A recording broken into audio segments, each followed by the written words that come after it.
Iran के ज्यादातर शहरों में जंग के सायरन बज रहे हैं। एयर डिफेंस सिस्टम एक्टिव कर दिए गए हैं।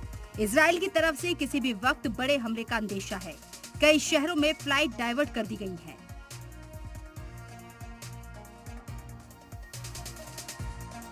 रात में ईरान के कई शहरों में धमाके की आवाजें आई। सबसे ज्यादा आवाजें ईरान के इस्फहान सूबे में सुनी गईं। हमले की चर्चा ईरानी मीडिया में भी है। मिसाइल हमले का दावा किया है। ये हमले 9 शहरों पर हुए हैं। ईरान के ज्यादातर शहरों में जंग के सायरन बज रहे हैं। एयर डिफेंस सिस्टम एक्टिव कर दिए गए हैं। इजराइल की तरफ से किसी भी वक्त बड़े हमले का अंदेशा है। कई शहरों में फ्लाइट डाइवर्ट कर दी गई हैं। रात में ईरान के कई शहरों में धमाके की आवाजें आई। सबसे ज्यादा आवाजें ईरान के इस्फहान सूबे में सुनी गईं। हमले की चर्चा ईरानी मीडिया में भी है। इन धमाकों की आवाज के बाद ही इस्फहान शहर में एयर डिफेंस सिस्टम को एक्टिव कर दिया गया। दरअसल ईरान का इस्फहान शहर कई लिहाज से बहुत ही अहम है। इस्फहान शहर ईरानी फौज का अहम एयरबेस है। साथ ही यहाँ ईरान के न्यूक्लियर प्लांट भी हैं। इसके साथ ही ईरान के और कई शहरों में भी धमाके की आवाजें सुनी गयी।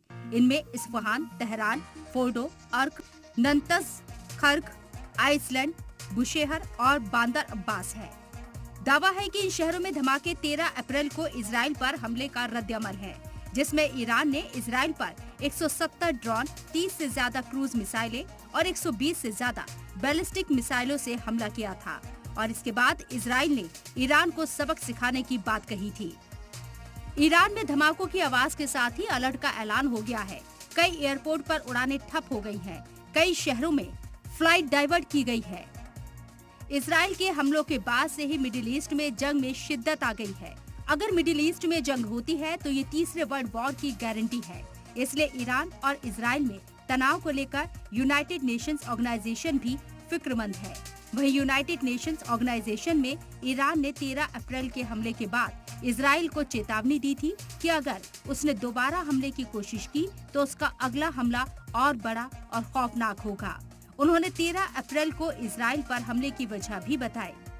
मिडिल ईस्ट के तनाज़े ने यूनाइटेड नेशंस ऑर्गेनाइजेशन के सेक्रेटरी जनरल की फिक्र में इजाफा कर दिया है, जिसे आप कुछ इस तरह से समझ सकते हैं। उन्होंने सोशल मीडिया एक्स पर लिखा, बावजूद ये दोनों मुल्क रुकने को तैयार नहीं है।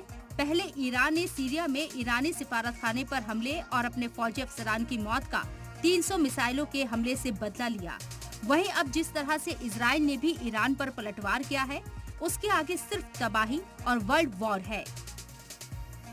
ब्यूरो रिपोर्ट, सलाम टीवी।